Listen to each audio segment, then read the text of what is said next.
All right, guys, so today we are talking about freight shipping and when should you be freight shipping and when should you not? When does it actually make sense to send your items free? So we basically will ship anything, any size across the country. Like we've shipped some big stuff, like how tall was the bus wash? Like a 12 foot. 12 foot. 12 foot pallet. Was one of our longest pallets. The Harley sign was a huge one. Same thing, I think, as 11 or 12 That foot. was a huge. So we'll ship anything big, but it has to also make sense to ship it. So we want to dive into that because some people will be like, okay, well, this is a big chair or a big something. I can ship it freight, but then the item might not be worth it. So we're going to unpack that. That's right. So typically when we're selling items, we are shooting for 50% of retail. So the items that we're selling, we're giving the buyer a great deal where it makes sense for them to come and buy our item versus buying it new because they're going to save 50% on that. Now, when you're thinking about freight shipping, it's got to make sense for the buyer to be able to pay the price you're asking and then still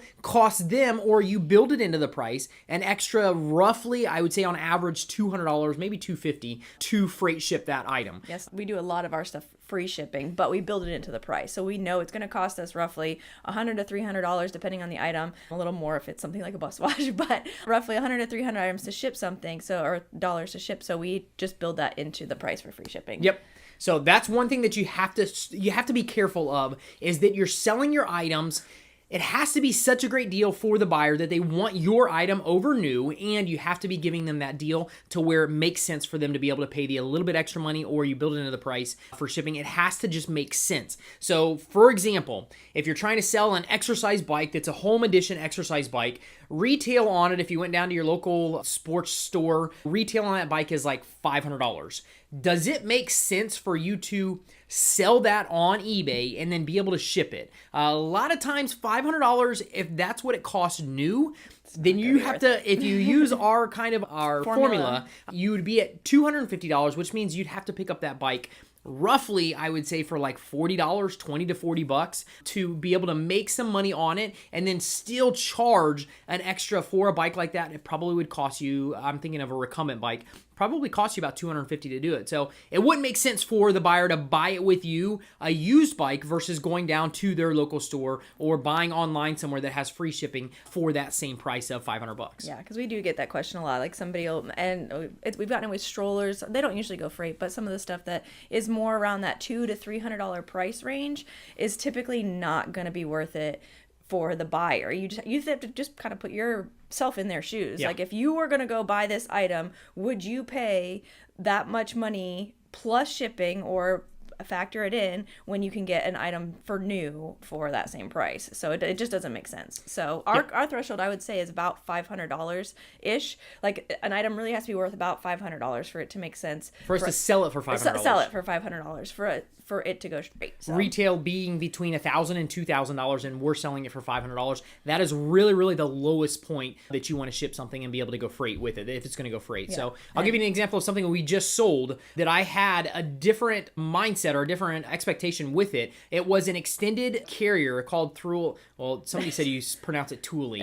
I don't know how it's pronounced, but it's one of those things that slips into your Reese hitch behind your car, and then it's a big box that keeps all your luggage and your stuff in there. It keeps it secure out of the rain, the elements, all that kind of stuff when you're traveling. So we bought one of those. I put it on and I listed it. So retail on that item is, I believe they're selling it from the manufacturer for like $900, $850, $900. I listed it for $700. Yeah. $700. We actually sold it and I did free shipping on it. Now, this was the kicker.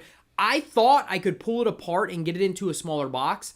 After I sold it, I went out and I started getting it ready for shipping, and the problem was everything was pop riveted, which means they put it in and you can't take it apart. So the majority of this... No box for you. No, the majority of this box could not be taken apart, which means it would not fit into a box and be able to ship FedEx, UPS, which that was how I was planning on doing it. It would have to actually go on a pallet. The guy who bought this was across the country from us. He was in Washington, one of the furthest distance away for shipping. So it didn't make sense, and I couldn't do it as cheap as I had wanted to do it. So So I ended up refunding the guy and telling him, listen, shipping, I can't pull the thing apart. I thought I could, so I could ship it. I can't do it. I refunded him and told him, yeah, sorry, I just can't do it. I'm going to lose way too much money on shipping, and I can't do it. So I refunded you immediately, and you can go find another one. Well, he messaged back and said, hey, these things are out of stock or discontinued. We can't get them anymore. I'm willing to pay you $950 for this item if you can get it to me, even if you have to put it on a pallet, which I said, okay, I'll do it. But then he found the next day, he actually found one locally, which that was over retail. He was willing to pay for it over retail. Because he really wanted it. He needed it and wanted it and couldn't find one anywhere else. Well, the next day he messaged me back and said, hey, I found one local for less money. I think it was $500 or $600. I found it locally and it's an hour away from me. I can go get that. And I was happy. I didn't want to charge him more money, but for it to be worth for me to do it, I had to charge him more money on that. So hopefully that makes sense. But also to add the point of, if you do make a mistake, like you didn't know that it was going to, you weren't going to be able to pull it apart, so you didn't have enough money into it, or you didn't have enough profit into it to make it worth your time, don't lose money. You can still, there's ways around it. You can refund the buyer. I mean, don't make a habit of doing it all the time. eBay won't like that, but every once in a while, if you make a mistake, it's fixable. You know, it's you an don't honest have mistake. to go through the transaction. You can refund them, send a message, be polite, and if it's not going to be worth it for you, so, or you're going to lose money, you definitely don't want to lose money on shipping. Absolutely. So that's one thing that you want to be thinking about. Now, for me, this item is discontinued, or they don't offer it anymore, or it's out of stock, whatever it is. So I have to ask the money that I was asking for it, and then I actually have to add an extra $200 on shipping. So it's going to be around retail price for a used item. The only problem is it's a larger item, and that's the only way that I can do it to make the money out of it that I need to make out of it. So hopefully that makes sense and gives you kind of an idea of what the potential is on the larger item. So I wanted to talk a little bit about real quick, when does an item go freight? So there's a threshold of size that an item has to go from going from FedEx and UPS to going freight. And that number is 130 inches when length plus girth equals 130 inches. So that's the formula they use. Anything over that 130 inches, I think you can go to 165, was it? 165, but they charge you like it's automatically $100 over, and it's going to be cheaper to go freight shipping. We never do the oversize. So anything that is over 130 inches and length plus girth is 2 times what is it, 2 plus the smaller ones? Yeah, so I'll give you an example. If this was your box, you take the 2 smaller numbers. You have 3 numbers on this. So you have the number across, you have the thickness, the depth, whatever it is, and then the height of it. So you take the 2 smaller numbers, which would be this one, and then you double those numbers. So say this was 10. Let's double 10, which would be 20, and let's say this is 5, the short distance back here. This is 5. Let's double that, and that's 10. Now you add all the numbers together. So you have 20 plus 10, which is 30, and then you don't double the longest number, you just add that to the numbers, and that would be, let's say this is 40. So what do you have? 20, 30, and 40, 50, 60, 70. So you have 70. That's under the 130 threshold that you really need to stay on to be able to get it reasonable from FedEx or UPS. Anything over top of that threshold, it needs to go freight. It will be cheaper going freight than paying that incurred between the 130 to the 165. It's a lot of money. It's a lot of overage. And don't ever try to sneak in your labels and say that it's under that 130 when it's really not, because they will come back and give you that overage charge still, and you do not want that tacked on, because they are not nice about it when they do that. Yeah, absolutely. You did that before back in the day. What is that? You learn your mistakes. Yep, that's it. So just yesterday we shipped out 2 of the stretchers that actually went freight.